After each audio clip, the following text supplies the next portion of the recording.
Hello, and welcome to Season 7 of the Buffy and the Art of Story podcast. If you love Buffy the Vampire Slayer and the Buffyverse, and you love creating stories or just taking them apart to see how they work, you're in the right place. I am Lisa M. Lilly, author of supernatural thrillers, the QC Davis Mystery Series, and the Writing as a Second Career books for writers. Today, I'm crossing the Buffyverse to look at Angel Season 4, Episode 13, Salvage. And before I even summarize it, spoiler warning. As always, there are no spoilers for Buffy, the series, except in the foreshadowing section at the end.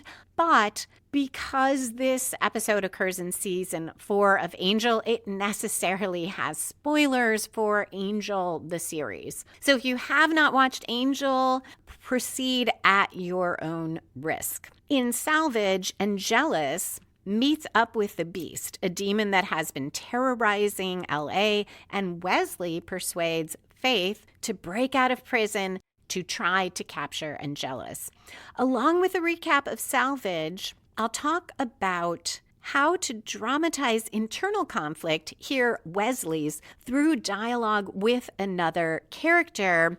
And interestingly, here that character is dead. And I'll discuss protagonist questions when you have a group acting together and when there are two strong personalities like Wesley and Faith in the mix. The challenges of creating a character who serves mainly as a conflict engine, Connor, and ways that weaving in subplots can solve issues or raise stakes in your main plot. While I could probably keep the continuity of Season 7 of Buffy without covering this episode, I could do a little catch-up of here's why Faith was broken out. Because Faith is so integral to the Buffyverse and the final episodes of Buffy, I wanted to cover all 3 Angel episodes in Season 4 where she appears. Okay, let's dive into the Hellmouth, this time in Los Angeles. Salvage aired the first time on March 5th, 2003. It was written by David Fury and directed by Jefferson Kibbe. A little bit of backstory, as you probably guessed by the mention of Angelus.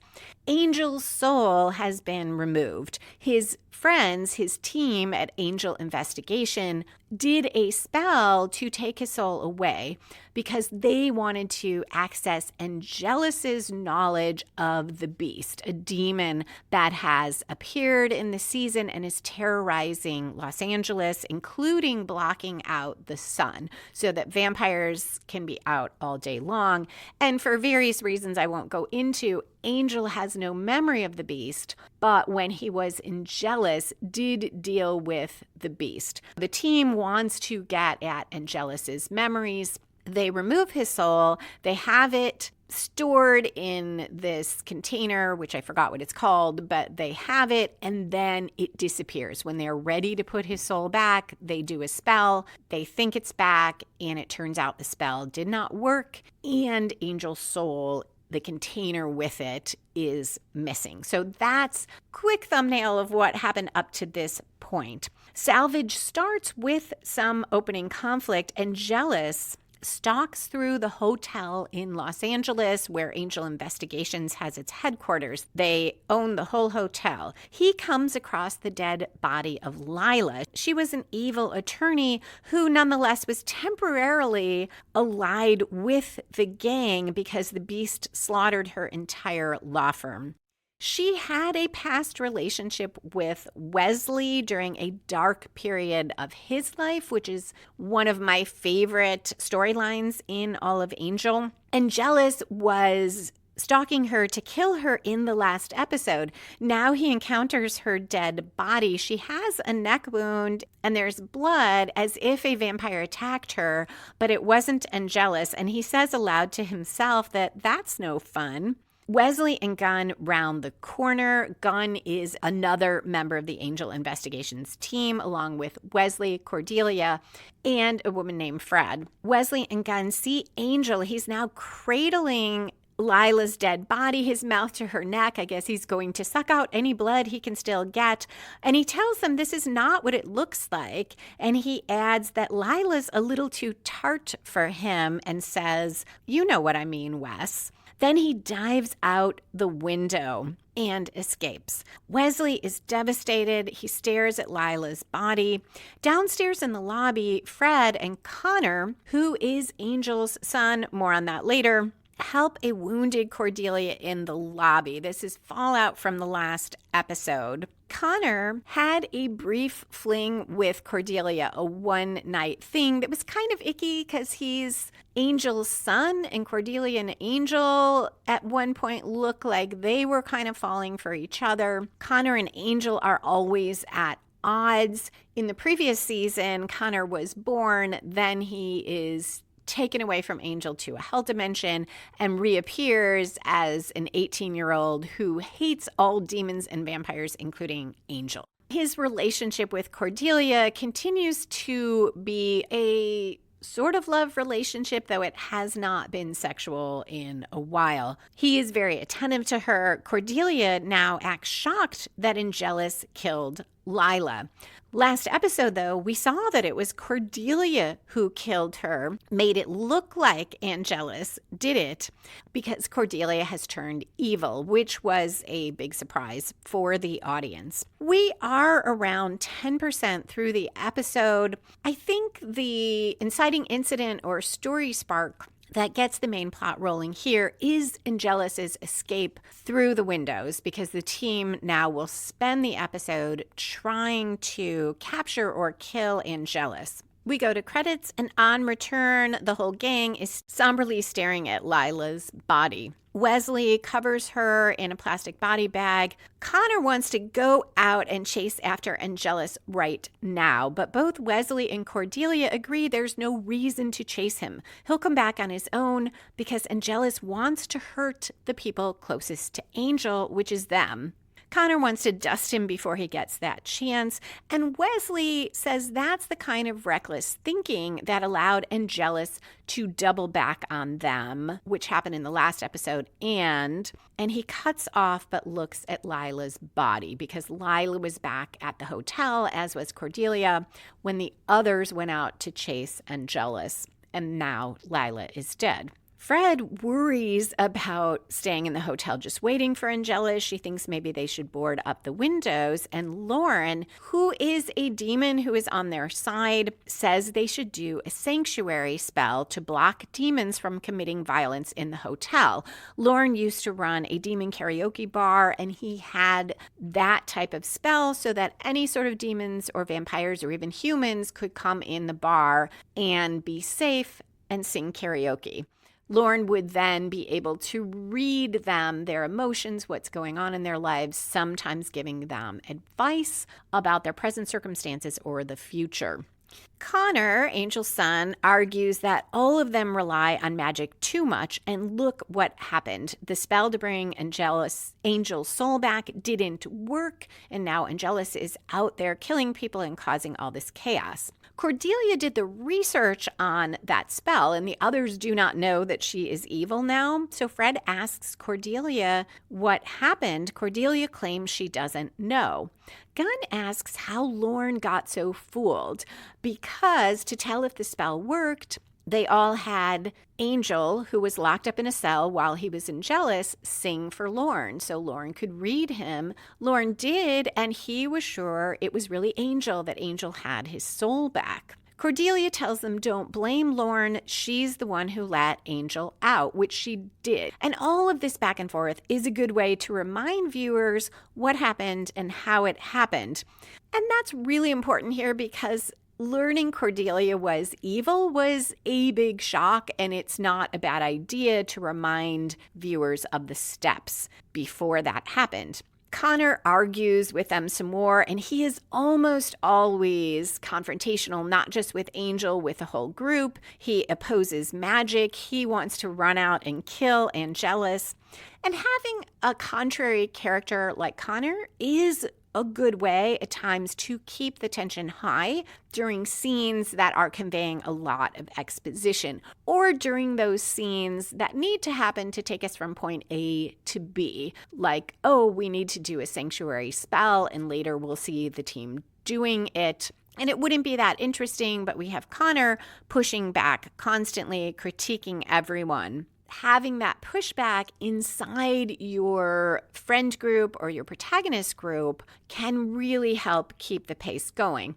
The challenge is it can make the character annoying or frustrating to the audience, and Connor was very unpopular because he didn't have a lot of layers beyond that. He was always angry, often wanting to kill Angel or actively doing things to do it.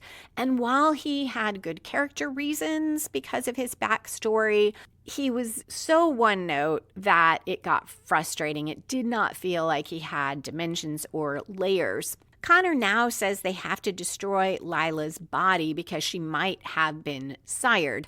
This is a nice use of Connor because he is stating a difficult truth for everyone to hear, and the only one who agrees is Wesley, who is most hurt by this all happening because he had a not so brief relationship with Lila, despite that they were on opposite sides. But he is more realistic than the others, and he also does not want to see Lila turned into a vampire, and he says he will take care of it. There is a quick shot of the sun blocked by the eclipse, reminding us that this is why Angelus can be out during the daytime, as can all the other vampires. At about 5 minutes, 13 seconds into the episode, Angelus strides into a bar. Vampires are feeding on humans openly. They're drinking with demons. Angelus announces that the rumors are true and says, quote, "Angel has left the building and I am back. But hey, I'm no different from the next guy. I put my victim's skin on one leg at a time." Everyone is impressed and thrilled. Apparently, they all have heard of the legendary Angelus. A vampire approaches and asks if he remembers her from 1863. She flirts with him and he stakes her, saying, "Everybody wants a piece of you." Next, Angelus tells a demon he's looking for the beast. The demon, though, is busy fanboying over Angel or Angelus and asks for an autograph for his hellspawn. Angelus, not amused, stabs the guy's hand and demands information.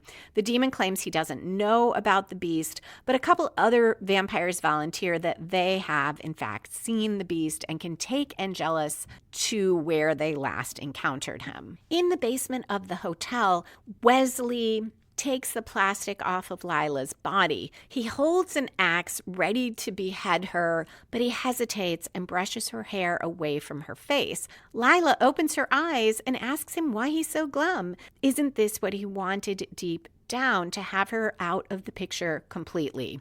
First time I saw this episode, I was really confused. I thought somehow Lila was really alive because many strange things have happened on this show, and it wouldn't be entirely outside the world of Angel, but it will become clearer later for sure that this is in Wesley's mind. Wesley tells her he didn't want this. Lila sits up and tells him he hated himself for being with her or for loving being with her. Semantics. And she says they both knew it would come to a messy end for one of them. She caresses his face, tells him to ease up. He's no longer encumbered with the secret shame of their relationship.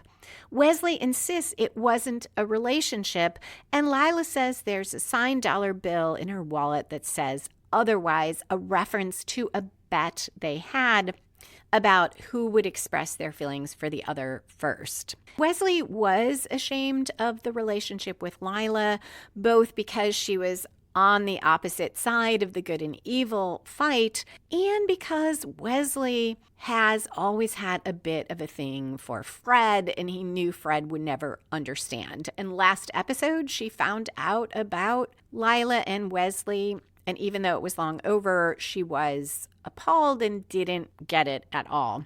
Lila starts to tell Wesley that he knows how she felt about him, and Wesley says, "You didn't love me." The camera cuts to her dead body on the table. There's silence, and Wesley adds, "You couldn't." Lila, now standing behind him, says, "We'll never know now, will we?" And he looks at her dead body again. Two vampires bring Angelus to a deserted area, and he heads alone into this empty warehouse or factory, empty of people. There's plenty of equipment there. The scene cuts back to the hotel. In the lobby, Lorne is on the phone with the spirits who used to cast the protection spell in his nightclub. They're walking him through how to do it himself. Fred and Gunn bring a bunch of ingredients, but there is no blood root. And the spirits tell Lorne that cloves can substitute. Lorne says they're almost ready, and Connor tells him, hurry up and do it. The sooner they do, he can find and kill Angelus. And he wants to go off on his own and do that right now. Hitting that same theme, the others tell him that Wesley said the group needs to stay together. Connor argues Wesley's not his boss and that Angel told him to kill him if something went wrong with removing his soul. And Lorne says, oh, now you listen to him. A nice comment on all the ongoing clashes between Angelus and Connor.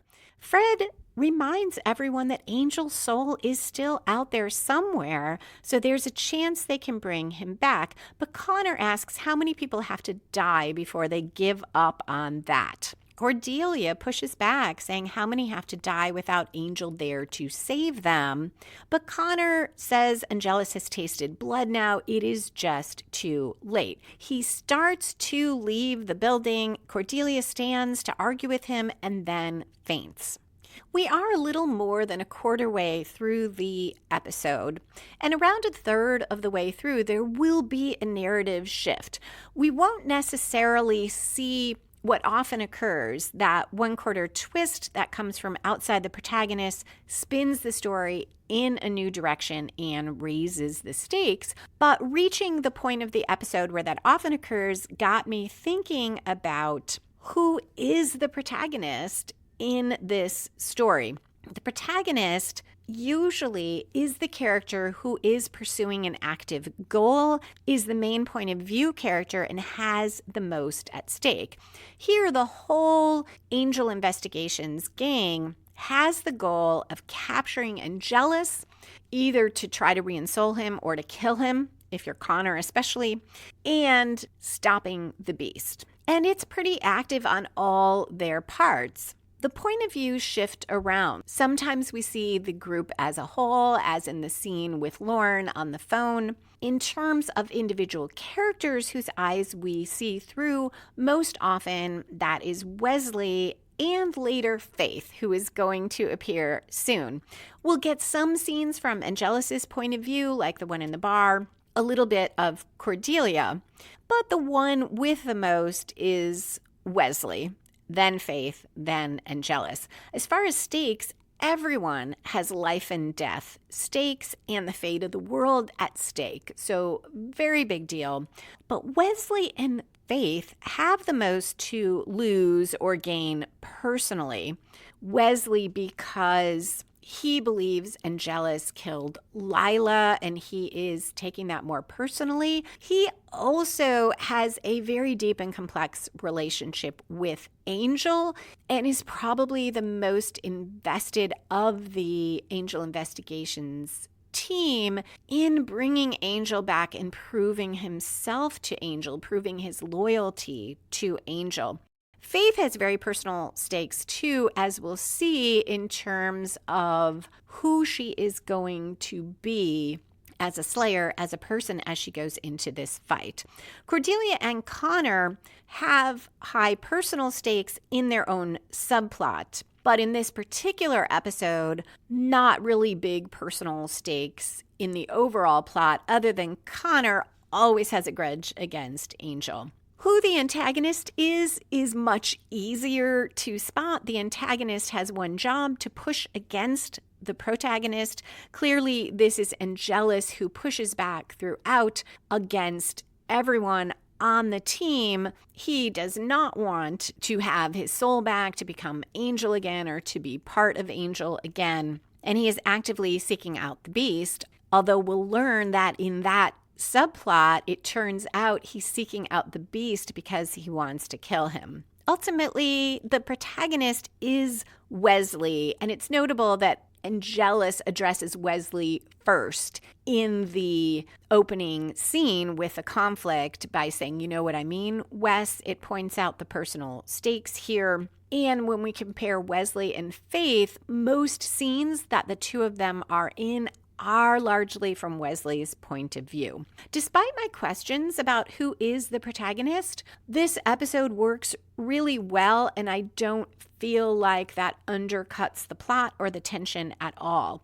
It is a great example of when you have a group that is acting and they are an overarching protagonist, you still want to have one character that the audience mainly empathizes with and identifies with, because that creates the emotional resonance and the engagement. And here it is Wesley because of his connection to Lila and sorting through all those feelings, and because he is the one who makes the most decisions for the group. Connor takes Cordelia upstairs to rest after she revives from her faint.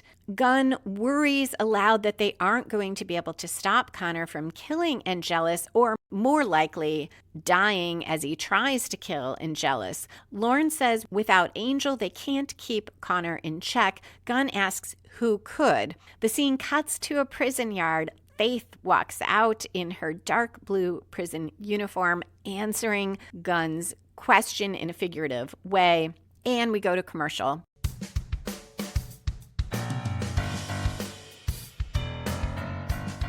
Today I have a comment from a new subscriber on YouTube. Welcome, the Power Drome.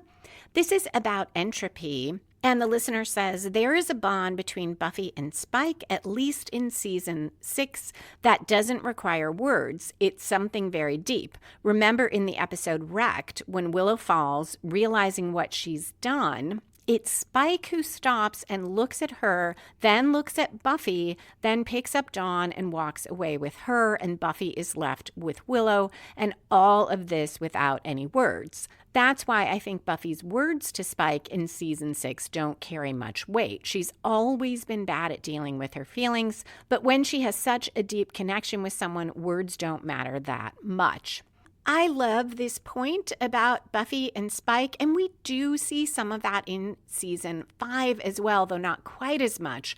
But I'm thinking of that moment where Buffy is sitting on her porch. Spike has come there to kill her, but he sees she is crying. It's about Joyce, and he just sits with her. And this is something in season 6, to the Power Drome's point, that Spike does for her wordlessly quite often, just sits with her in her darkness, her grief, in a way that her friends are unable to do. The Power Drome comments as well on Intervention, the episode with the Buffy bot, when I talked about it in my top 5 Buffy episodes, and says, I don't agree that this was the first episode where Spike does something without expecting Buffy's affection. He helped Dawn with Joyce's resurrection, and if Buffy found out who was helping her sister, I don't think Spike would have lived to see the next day, although I don't really know what stage Buffy's feelings for Spike were at that point. Maybe she wouldn't have killed him. And that is a great point. I forgot about that. Spike does help Dawn, and absolutely, it's not to win points. Maybe Buffy wouldn't have killed him, but she definitely would not have been happy. One other comment this week from friend of the pod, Roberta Lip, about the top 5 and bottom 5. And she says, very controversial to bypass Hush and the body. The latter of which would not make my list either, but people still regard it highly.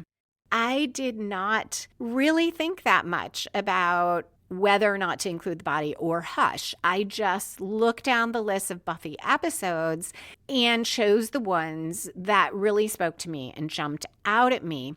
This question from Roberta got me really intrigued. Why don't I put those episodes that are so highly regarded on my list? So I just recorded a bonus episode for patrons about that. Look for that next week if you are a patron. And don't forget to check out the last bonus episode that came out for patrons, Will the Real Giles Stand Up?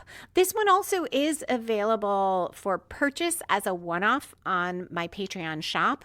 And it deals with the relationship between Buffy and Giles, which is one of the most compelling in all of the Buffyverse, which is why I created this bonus episode that explores Giles' character season by season.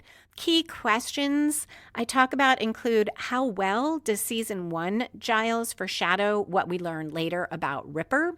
How and when is Giles most like a father to Buffy? Would Giles really leave in season 6? And is season 7 Giles the real Giles? Thus my title, Will the Real Giles Please Stand Up? Patrons can find all the bonus episodes, including the one about Giles, on my Patreon Pages Collection tab. If you're not already part of the Patreon community, you can join at patreon.com/Lisa M. Lilly. That's patreon.com/LISA, M as in Marie, LILLY.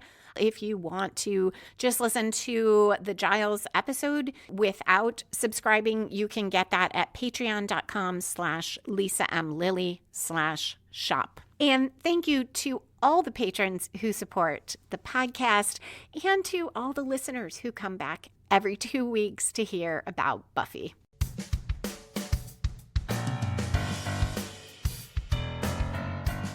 Faith exercises in the prison yard. She's doing pull-ups. Her back is to almost everyone. Other prisoners are talking, socializing. Some money changes hands, and a prisoner approaches Faith from behind and pulls a knife. Despite that it's behind her back, Faith knows what's going on. She twists on the bar, does a flip, and kicks the other prisoner away. And she asks her, calling her Deb, what her beef is, and warns her that she really ought to think twice. This knife is giant. It has jewels on the handle. They keep fighting. Deb says it's nothing personal. She needs the money. Faith grabs a set of barbells, hits Deb in the face with them, and says, for the nose job. Prison guard finally appears. Faith tells him it was self-defense. He agrees. He saw the whole thing. And Faith wonders, well, why didn't he show up? And he says it caught them by surprise, too, and adds, quote, who'd be crazy enough to try to take you out, end quote.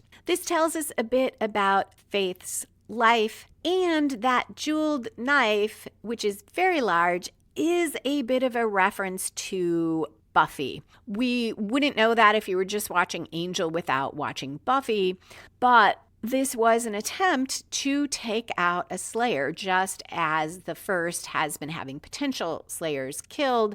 Now it instigated, through this other prisoner, the attempt to kill off Faith. In the hotel basement, Lila tells Wesley she knows why he's having such a hard time with this, and she draws her finger across her neck. It's because he couldn't save her. Wesley reminds her that he saved her from the beast, but that's not what Lila means. He couldn't save her from herself. And Wesley says, is that what you thought?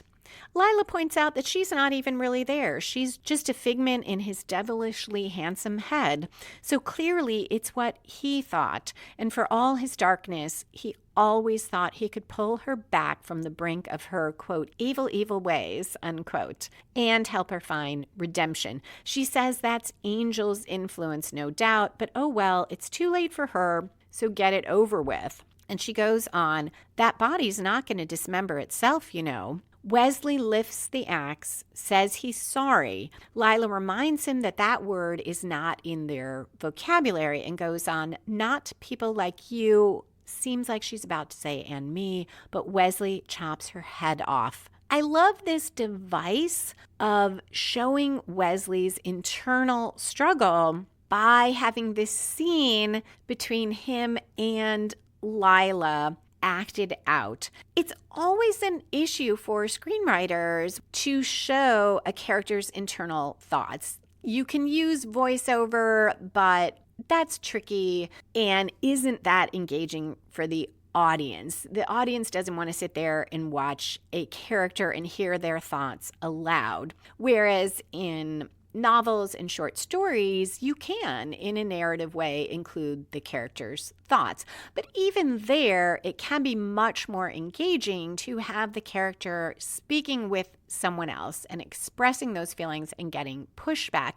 And here, we almost have to use dead Lila because Wesley has hidden so much about who he is from his friends. They would not understand. It has to be Lila pushing back.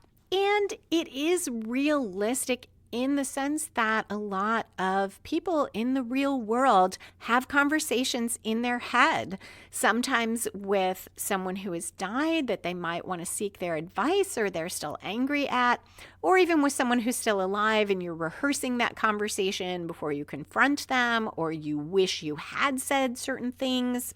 So you're playing out a scene in your mind.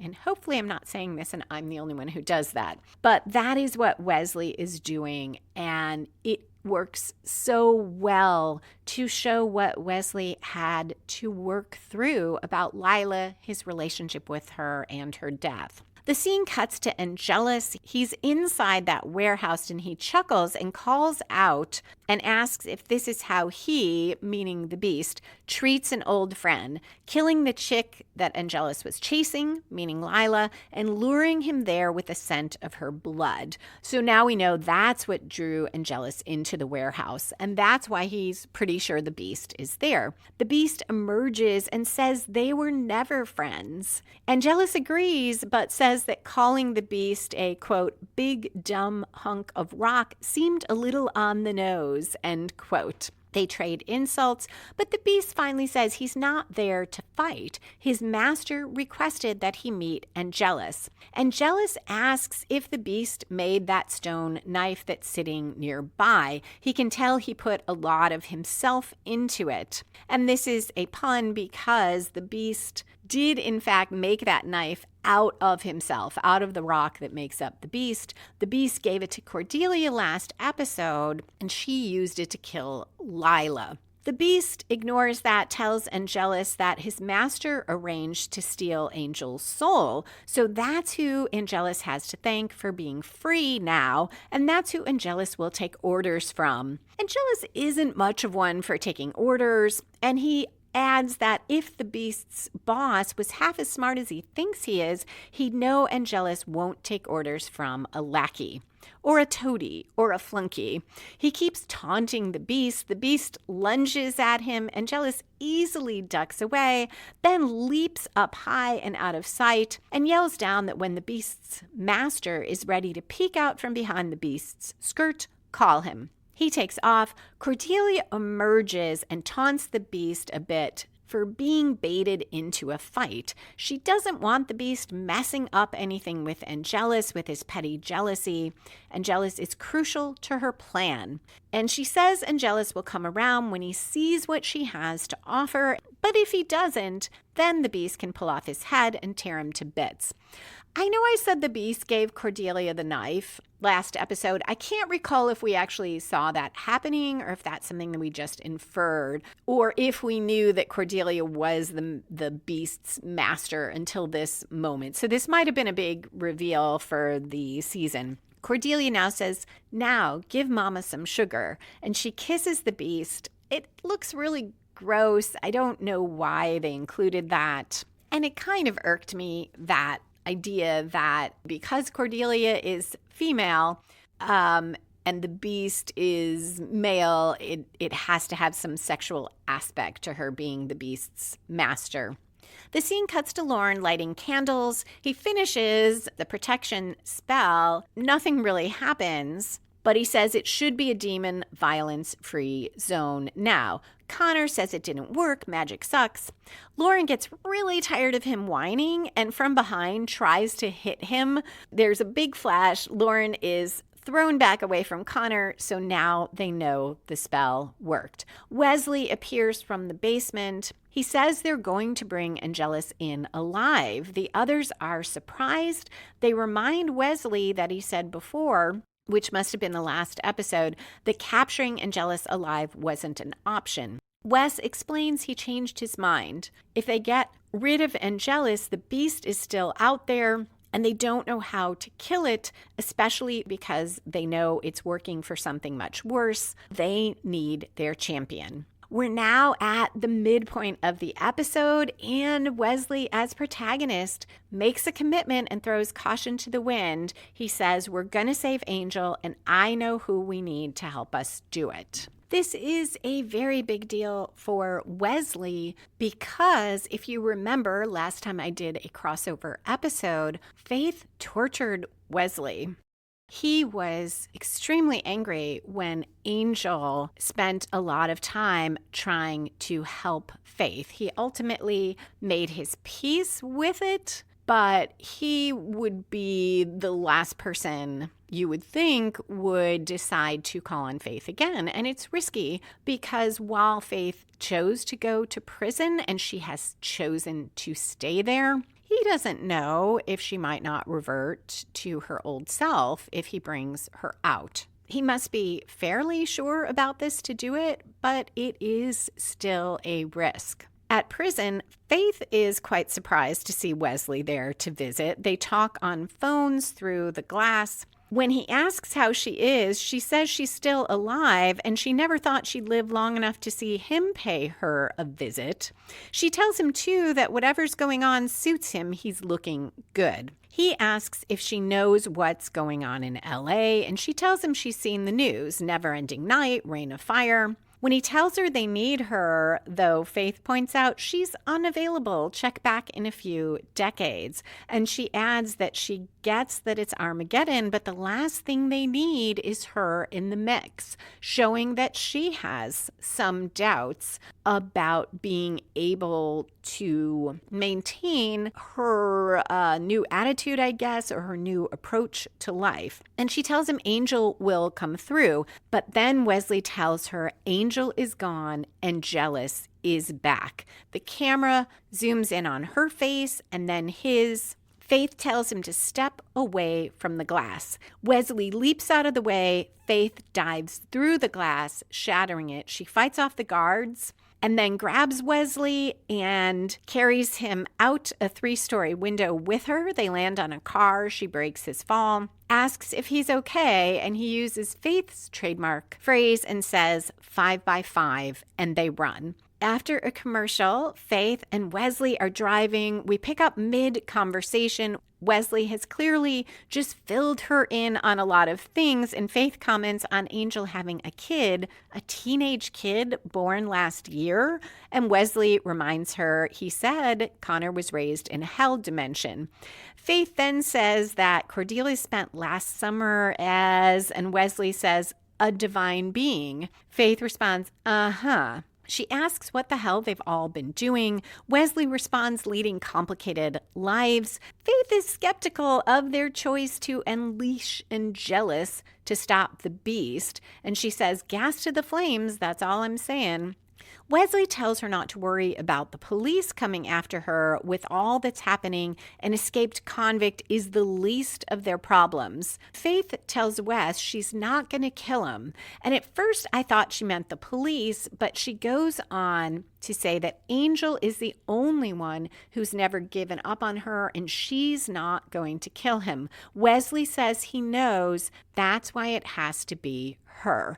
And that makes complete sense now why Wesley is willing to take this risk. He knows Connor wants to kill Angelus, and Connor is the strongest fighter they have. He's not a vampire, but he does have supernatural strength. Faith, though, because Angel helped her and believed in her, is not going to kill Angelus.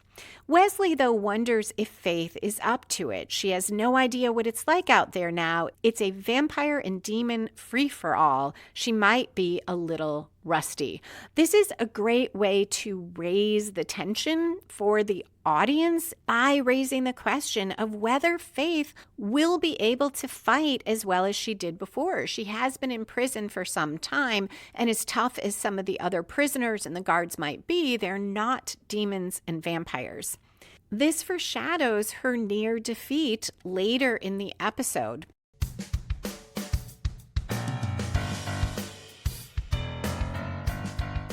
Thank you to everyone who has rated or reviewed the Buffy and the Art of Story podcast, told a friend about it, or shared it on social media. It helps other Buffy fans find the show. And if you enjoy podcasts that revolve around supernatural stories with a little bit of humor, you might also enjoy World Gone Wrong, a cozy chat podcast about the end of the world. It is brought to you by the team who produced Unwell, a Midwest Gothic mystery, my favorite audio drama podcast. Best friends Malik and Jamie discuss topics like, what do I do if my ex-boyfriend gets taken over by an alien body snatcher? How worried should I be about sewer alligators reading maps in downtown Chicago? Should I change my office hours to accommodate the vampire student in my class? Living through the apocalypse is hard, but it's easier with friends. Learn more about World Gone Wrong at audaciousmediacreative.com.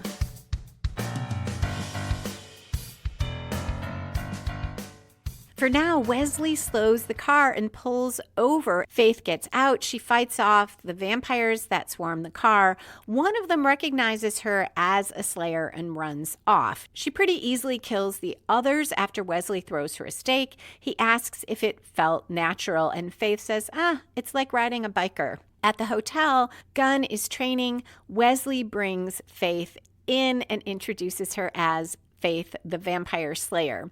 Fred starts to introduce herself, but Faith guesses who she is and says Wesley gave her the skinny on Fred, which makes Fred a little bit uncertain. Cordelia appears at the top of the stairs and demands to know what the hell Faith is doing there. And it took me a minute to remember that she too was around when Faith came to Los Angeles, knocked Cordelia out, and then tortured Wesley. Wesley says Faith is there to help. Cordelia reminds them that Faith was convicted of murder, sentenced to prison for life, and how could he bring a psycho slayer out of retirement to kill Angelus? Now, we as the audience know something the other characters don't, which is that Cordelia wants to bring Angelus over to her side. She's not protective of Angel. She is protective of Angelus and doesn't want Faith interfering. Faith says Cordelia has every right to feel that way and no reason to trust Faith, but let's save it for after this is over. So she immediately takes charge, says they need a tight hunting party, and turns to Gunn and says she heard he's a good fighter. He's with her, as is Wes and the kid. Connor says the kid has a name, and Faith says Connor. She tells Gunn to carry the tranquilizer gun and instructs them all that it is a salvage mission, not search and destroy. Connor protests that he'll kill Angelus if he gets the chance. Faith calls him Junior, tells him if she needs a bloodhound, she'll call him. But if Angel needs putting down, she'll do it, not him. And is there anything else he's not okay with? Connor says nothing, but he smiles a little, which Cordelia notices and glares at him. And Faith tells them all to show her the weapons. The scene cuts to a young blonde woman running from two vampires. Angelus, looking human, appears as if he's going to save her, but as she thanks him, he vamps out. She screams, but lucky for her, he's distracted when one of those vampires mentions seeing the Slayer. Angelus smiles, and the scene cuts to him dialing a payphone. He says hi to Dawn and asks if her sister is home, and then says she is, and hangs up and says to himself, it's the other one. Faith leads Wesley, Connor, and Gunn through the darkened streets. Connor is close to the front with her because he's able to track Angel, and he tells her he was told about vampire slayers and asks how come they're always girls. Faith says she doesn't know. She guesses they're better at it. Connor responds, you haven't seen what I can do. Faith says, let's not. Connor approaches a tall chain link fence and says Angelus was just there. They all go under the fence. Faith warns everyone not to make a move until, and then a vampire jumps out. Connor stakes it immediately. Faith shoves him against a wall, asks if he's deficient.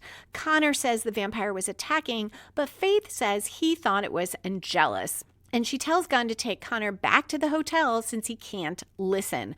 Connor argues, they fight a little, and she says she gets it. He's a super being. It ends with her with a crossbow to his neck. And Faith says, "Are you a murderer? 'Cause I am. And if it comes down to you or Angelus, you haven't shown me a thing to make me want to take your side." Connor, petulant, grabs his weapon and stalks off. Gunn says, "I like her," and follows. Faith says they'll find Angelus the old-fashioned way without Connor. They'll look for a trail of bodies, a clue, maybe a carpet fiber. That last part is said ironically because as they turn a corner, they see a giant banner that says, "Welcome, Faith." They split up to find Angelus. 2 vampires attack Wesley on behalf of their buddy Angelus. That's what they say.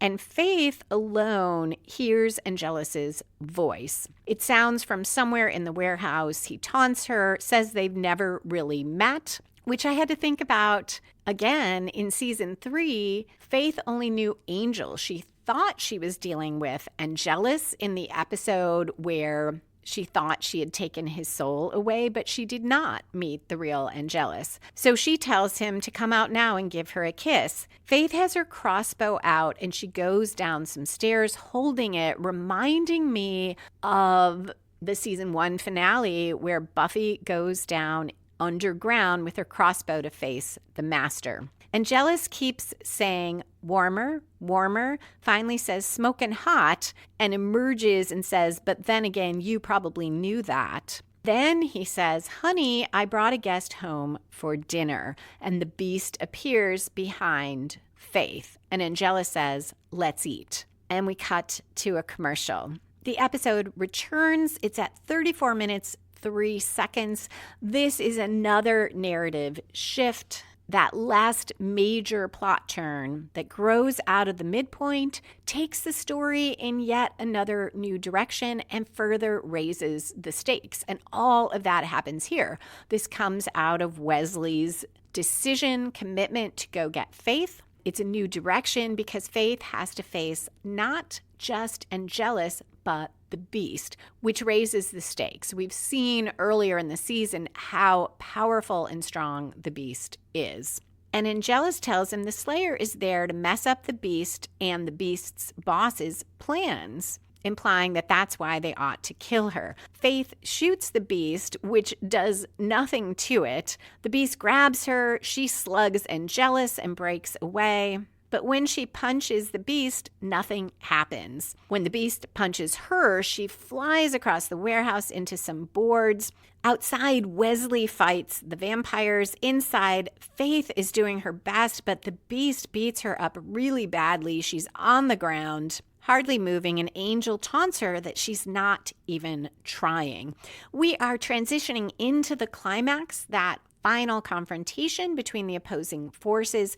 The beast kicks Faith. So the beast now is acting in concert with Angelus as the antagonist. And Angelus is the architect of this, having brought Faith and the beast together. So he is still the antagonist, pushing against Faith and all of the Angel Investigations team. Faith flies into some barrels. And she's still trying, but she is literally crawling towards the beast. Angelus jokes that someone should break this up. The beast towers over her and says, "This is all you are. I heard a Slayer possessed great strength, but there's no real power here." He goes on about his master's power is beyond all limits. Faith is weak. She's nothing. She could not even defeat him. Angelus says, "Ain't that the truth?"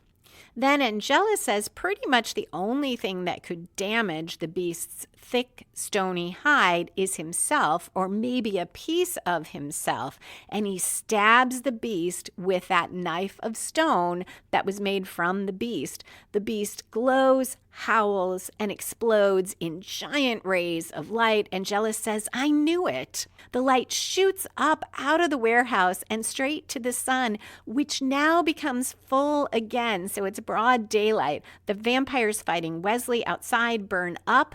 And Angelus whines about the sun coming back and says, "You mean killing the beast really does bring back the sun? That was Angel's retarded fantasy." He tells Faith he just wanted the beast to soften her up. Faith pulls herself to her feet using this giant set of chains that is hanging from the ceiling. She's standing mainly in the shadows. That subplot that we don't know about until a moment ago, where Angelus wants to kill the beast, works on a lot of levels. It is a twist, a surprise for the audience that Angelus not only won't take orders from the beast, but wants to kill him off, and does so, eliminating what until recently the team thought was the big bad. But while it's a surprise, it fits too, because Angelus was very clear that he had contempt for the beast. He's the one who told the gang the beast wasn't smart enough to be orchestrating all these things on his own. And he clearly was scornful of the beast and didn't want him around. This subplot allows Faith to get so badly beaten up in the main plot to make it clear that the beast almost certainly would have killed her. We buy this because Faith is a little rusty, and because we have seen how powerful the beast is. Now, maybe she would have found a way, but we get to see her so close to defeated and yet not get killed because Angelus steps in for his own reasons. And now Faith does have a chance to prevail against Angelus, but the beast has done so much damage physically and emotionally, because we see in Faith's face all the things the beast says to her about her being weak, about he thought a slayer was powerful and she's nothing. Goes to all those feelings Faith has about herself, all her feelings of inferiority. And that raises the stakes further, because we don't know, even if Faith gets through this, is she going to be able to be effective against Angelus? And is she in danger of swinging back to who she was? Because the beast has played on all her greatest vulnerabilities. All of that raises the stakes for the rest of the story arc for the season. Otherwise, there would be a lot less suspense about whether Faith could prevail in capturing Angelus. Now Faith hurls those giant chains at Angel. They're on a pulley of sorts. They go flying past him. Angelus says it's a swing and a miss, mocking her. But the chains shatter this window behind Angelus. There was this very sheer sort of drape or curtain over the window that did not look like it was keeping any sunlight out. But nonetheless, when it's torn away and the window breaks, all this sunlight comes flooding in. Angelus leaps away. Now Faith is in a giant area of sunlight big enough that he won't be able to get to her. Angelus, though, just laughs from the shadows. He says he gives her props and he'll take a rain check on eviscerating her. And he goes on, "It's just you and me now, Faithy. Catch you later."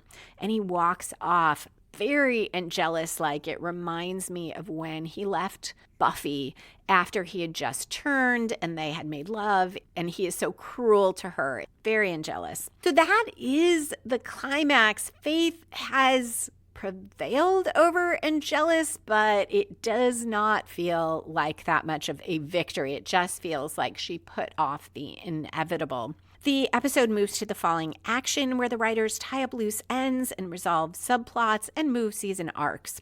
It is sunny outside the hotel. Lorne, Fred, and Gunn are all talking about how the beast must be dead. Fred says she's never seen anything so beautiful as the sun. Lorne asks Gunn and Connor, who appear, how they brought the beast down, but Gunn says it wasn't them. Connor admiringly says Faith must have done it. Then he asks where Cordelia is and has anyone told her the sun is back. Gunn says if Faith could take out the beast, she'll capture Angelus in no time. Very ominous comment, since we know that Faith didn't defeat the beast and seem more likely to get killed by it. Connor goes upstairs into the bedroom where Cordelia is resting, and he says how incredible it is what Faith did. He raves about her, and Cordelia says, "A weakness for slayers. You're definitely his son." then she gets very serious and tells him there's something he needs to know. And with a smile, she says they're having a baby. Connor looks shocked. It has not been very long in the timeline of the show since they had sex that one night. But when she shows him her belly, it is quite large. So the pregnancy is really far advanced for the conception to be so recent. And Connor says it's impossible. And Cordelia says all she knows is there is a life growing inside her and it's theirs. And they are connected now. And she leans over to kiss him. And Cordelia says, "You and me forever." Connor looks surprised and a bit disturbed, but he kisses her back and they drop out of the frame onto the bed. And that ends the episode. So much going on here that advances not only the Angel season arc and sets up so much to come, but gets Faith out of prison and reintroduces her to the Buffyverse.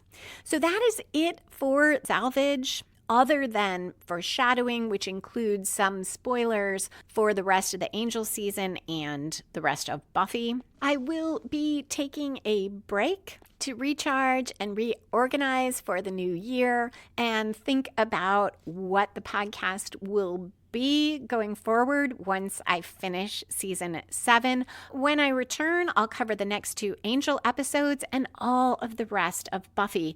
In the meantime, if you want more Buffy and the Art of Story content, remember you can find that if you join the Patreon community, including the last episode, Will the Real Giles Please Stand Up? And the next one about Hush and the Body. You can go to patreon.com/Lisa M. Lilly. If you're not sticking around for foreshadowing and spoilers, thank you so much for listening, and a special thank you to all those patrons who support the podcast. I hope you'll come back after the break for Angel Season 4, Episode 18 release, where Angelus keeps searching for the Beast's master, Faith and Angelus battle, and Cordelia implores Connor to keep their baby a secret.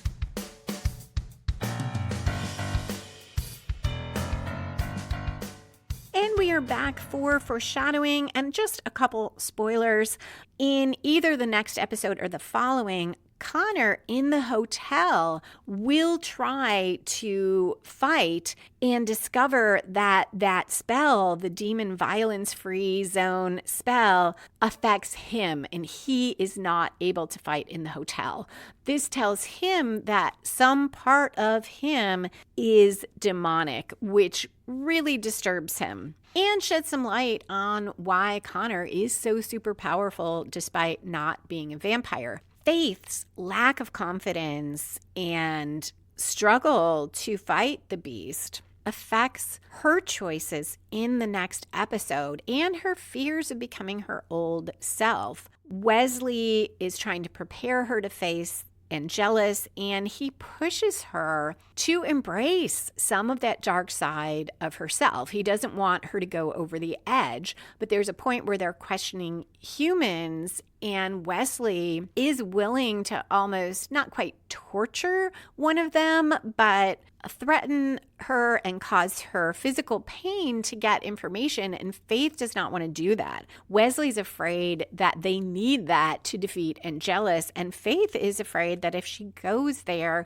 she will lose herself, and this affects Faith's choice about how to approach Angelus. It foreshadows, too, how Faith acts in Sunnydale. And I love that for the most part, in these next 2 episodes of Angel, Faith finds herself. She is at peace with her choices. She risks her own life and is ready to die rather than becoming the person that she was before, or embracing, I should say, the path she took before. So she really integrates who she is, and when she gets to Sunnydale, she has a lot more confidence because of it. Seeing her take charge like this prepares us to see her do that in Sunnydale, to be ready when it's thrust upon her to take charge of the potentials. And I love that we get a lot of resolution for Faith personally. This also sets up not next episode, but the following, where Faith is literally in Angelus's head. So we get another episode of Angelus and Faith working through things in their own minds, dramatized by them interacting with each other. This time, neither is dead, but they are both in kind of this other space. So rather than having Faith talk aloud about what she's going through, or Angelus talk aloud about what he's going through, or Angel, which wouldn't be very dramatic, we get this scenario where they are interacting with one another. So the Wesley-Lila interaction foreshadows that there will be more of that, and it works so well. Faith's growing emotional control in some ways contrasts with where Buffy is when Faith arrives, especially once Buffy leads that disastrous attack on Caleb that results in Xander losing an eye. Buffy is really struggling emotionally and struggling with this leadership role. And Faith, for once, is in a better place emotionally than Buffy is. That's based on my memory of the next Buffy episode, so we'll see if I still think that when I get to the interactions between the two of them, particularly leading up to Empty Places, but I feel like that's pretty accurate.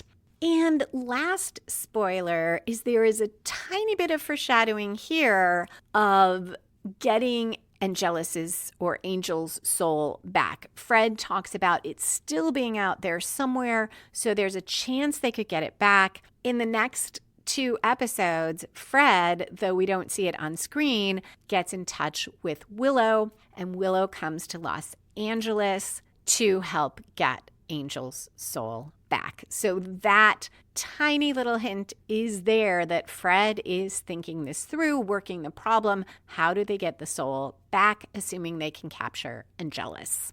That is it for foreshadowing and spoilers and for this episode. Please come back after the break to hear about Angel Season 4, Episode 18, Release, where the Beast's master tries to control Angelus. Faith grapples with what needs to be done to defeat Angelus, and Cordelia and Connor's relationship gets stranger. You can find back episodes of Buffy and the Art of Story, as well as the Buffy and the Art of Story books and all my fiction at lisalily.com. To support the podcast, hear extra bonus content, and get each regular episode a few days early, join the Patreon community at patreon.com/LisaMLilly. Music for this episode was written and performed by Robert Newcastle. Buffy and the Art of Story is a production of Spiny Woman, LLC. Copyright 2024. All rights reserved.